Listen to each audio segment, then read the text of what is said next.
Assalamualaikum warahmatullahi wabarakatuh. Minggu ini kita ingin belajar menulis dalam bahasa Inggris dari awal. Moto kita dalam menulis dalam bahasa apapun sebenarnya adalah clear writing means clear thinking. Tulisan yang jelas mencerminkan pikiran yang jernih, yang jelas. Jika tulisan saya bertele-tele dan tidak jelas, pembaca tahu bahwa sebenarnya saya juga bingung dengan pikiran saya sendiri. Nah, kalau penulisnya aja bingung, jangan harap pembaca memahami apa yang ingin disampaikan. Nah, sekarang mengapa sih menulis itu sulit? Itu karena kemampuan menulis tidak terjadi senatural kemampuan kita bicara. Untuk menulis, manusia harus belajar lebih keras. Mengapa? Jadi begini, sama seperti berbicara, tujuan utama menulis untuk menyampaikan isi pikiran kita, iya kan? Tapi ada bedanya. Kalau kita berbicara, apalagi bertatap muka, ada banyak aspek di luar teks, ada banyak aspek di luar pesan utamanya yang membantu orang lain menginterpretasi pesan yang ingin kita sampaikan. Misalnya, volume suara, kamu ngomongnya keras apa pelan, intonasi, ada nada tinggi apa nada rendah, ekspresi wajah, bahkan kelihatan gerak-gerik kita. Itu dengan kita berbicara bertatap muka. Itu semua audio, intonasi, ekspresi, gestur, itu nggak ada dalam tulisan. Padahal pesan juga harus tetap semaksimal mungkin tersampaikan, ya kan? Itulah mengapa tulisan harus jelas. Untuk membantu tulisan kita supaya jelas, ada kaidah bahasa. Itu adalah salah satu pegangan yang paling penting untuk kita para penulis. Oke, sekarang kita membahas tentang kalimat. Apa itu kalimat? Ini saya bacakan. A sentence is a collection of words that convey sense or meaning and is formed according to the logic of grammar. Clear, short sentences are preferable and more effective than long, complex ones. Sama dalam bahasa Indonesia, kalimat dalam bahasa Inggris juga merupakan serangkaian kata yang disusun sesuai tata bahasa menjadi satu kesatuan yang masuk akal yang mengandung minimal satu informasi utuh. Jadi, jika kita nih membaca teks sebanyak satu halaman, lalu kita ambil satu saja kalimat, manapun, di tengah, di pinggir, terserah satu kalimat kita ambil.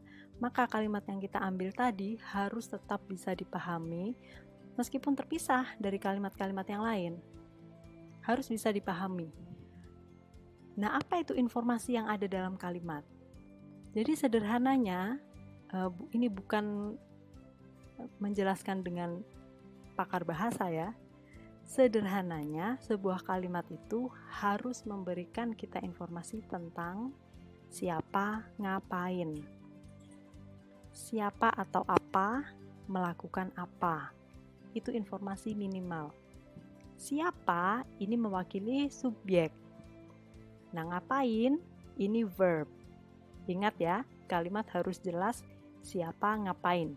Subject and verb itu minimal. Nah, kalimat yang terdiri dari subject dan verb ini gimana sih? Subject itu tuh apa sih? Subject, kita punya bahasa Indonesianya, ini subjek. Subjek itu pelaku, siapa atau apa yang melakukan. Jadi si pelaku. Dan subjek itu selalu noun, selalu nomina, benda. Dia itu selalu sesuatu. Dalam bahasa Inggris, sesuatu ini bisa orang, bisa barang. Nah, dia juga harus ditentukan nih, ada satu atau ada beberapa. Is it singular or is it plural? Selain itu harus ditentukan juga sesuatunya ini tuh udah jelas yang mana atau belum jelas nih yang mananya. Is it definite or indefinite? Itu harus dipikirkan dulu. Nah, ini macam-macam subjek. Bisa orang ya, bisa aku, kamu, Siti, Bu Paijo, siapa terserah. Itu subjek yang orang. Bisa juga sesuatu yang sudah tentu, yang definite. Yang singular itu misalnya, that dog is my dog, the sun is hot, my house is brown, gitu. That dog, the sun, my house, itu semua adalah sesuatu yang sudah tentu. That dog, ya anjing yang itu, gitu, bukan yang lain, yang itu, yang sudah tentu itu. Atau ada juga yang plural, yang jamak. My parents, orang tuaku.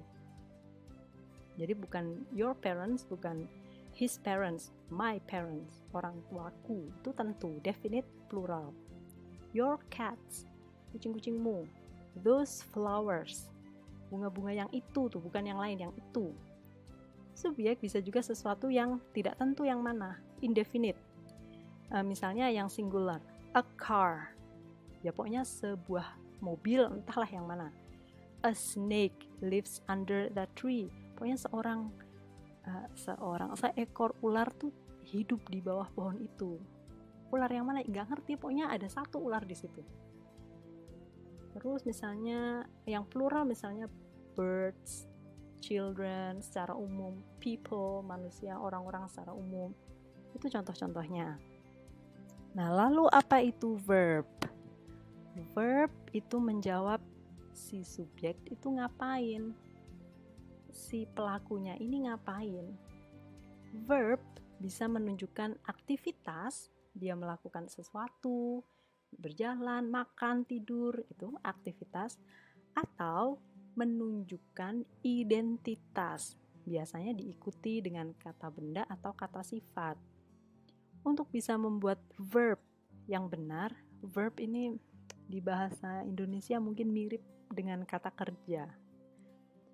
Untuk bisa membuat kata kerja yang benar, kita harus tahu dulu nih dua hal. Satu, si subjek ini singular atau plural. Si subjeknya ini cuma satu apa ada banyak? Yang kedua, harus tahu juga tense-nya, kapannya, kejadiannya ini kapan, sekarang atau masa lampau. Kalau itu sudah terjawab, baru kita bisa tentukan verbnya. Contoh verb yang menunjukkan aktivitas ya, dia doing something, melakukan sesuatu. Kita berjalan, we walk. Suamiku berjalan, my husband walks. Kenapa my husband walk itu salah? Karena my husband atau he atau dia adalah orang ketiga singular. Jadi pakai S. Kita bahas ini nanti. Nah, sekarang verb yang menunjukkan identitas. Ini yang agak berbeda dengan bahasa Indonesia. Di bahasa Indonesia, mereka pintar adalah kalimat utuh dan benar secara gramatika. Tapi apa bahasa Inggrisnya? Mereka pintar kalau diterjemahkan harfiah menjadi they smart.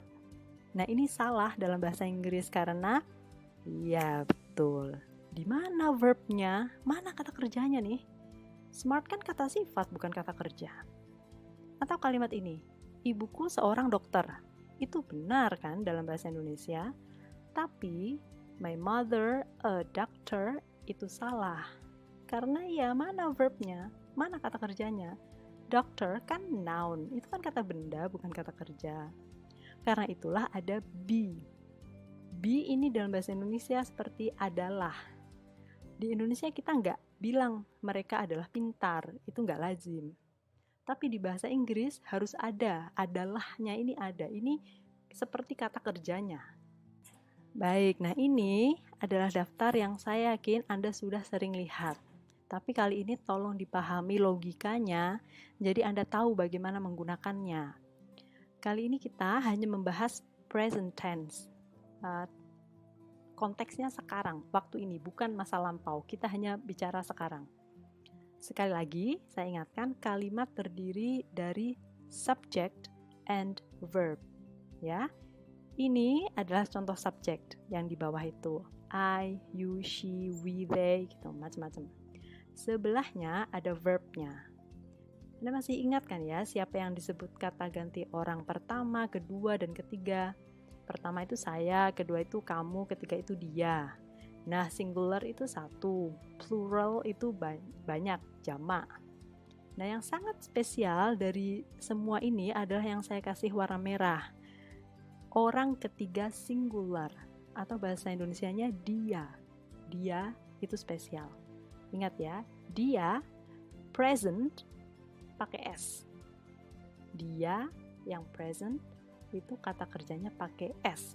Kita bahas satu persatu contoh kalimatnya. Fokusnya di sini adalah subject dan verb ya. I walk around the house. Aku berjalan di sekitar rumah. Oke ya. We loves movies. Itu salah karena verbnya pakai S dan itu tidak cocok untuk subjeknya. We itu kami atau kita itu plural.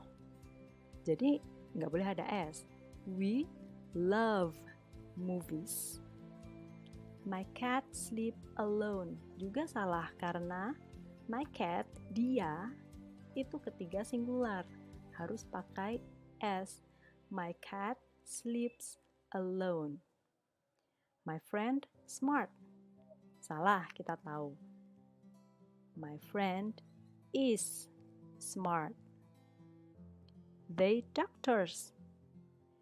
Ini juga salah karena tidak ada verbnya. Oke, kasih verb. They is doctors. Masih salah karena verbnya yang dipakai di sini orang ketiga singular, padahal they itu orang ketiga tapi plural.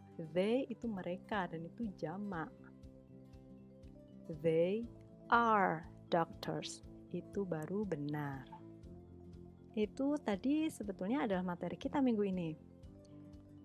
Saya ingatkan sekali lagi, tulisan yang baik adalah tulisan yang jelas, bukan tulisan yang panjang, bukan tulisan yang rumit.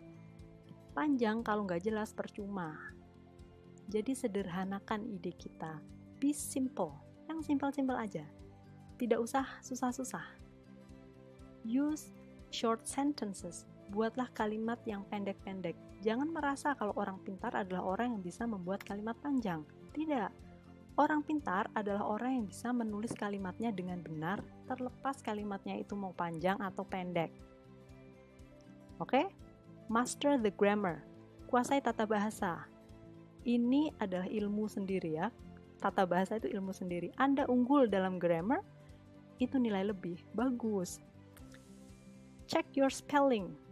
Periksa kembali ejaan Anda. Salah ketik, salah eja, itu menunjukkan kita kurang teliti. Penulis yang teliti punya nilai lebih daripada penulis yang tidak teliti. Paham? Check the punctuation. Periksa tanda baca. Apakah Anda masih memberi spasi sebelum titik atau sebelum koma? Apakah Anda lupa memberi spasi setelah titik? Nah, berarti Anda kurang teliti. Teliti kembali tulisan Anda.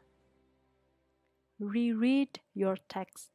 Biasakan membaca tulisan Anda berulang-ulang sebelum diserahkan. Let others second read it. Minta tolong teman orang lain untuk membaca tulisan Anda. Sangat penting untuk menemukan kesalahan kita sendiri loh. Dan biasanya kita sulit menemukan kesalahan dalam tulisan kita sendiri. Karena kita merasa ya benar gitu aja sih, kan? Biasanya gitu kan? Karena itulah minta tolong orang lain. Orang lain ini lebih mudah menemukan kesalahan kita. Dan itu nggak apa-apa, itu justru bagus. Tolong baca tulisan saya di mana kesalahannya gitu, minta tolong sama orang lain. Oke? Itu dulu dari saya. Terima kasih banyak. Wassalamualaikum warahmatullahi wabarakatuh.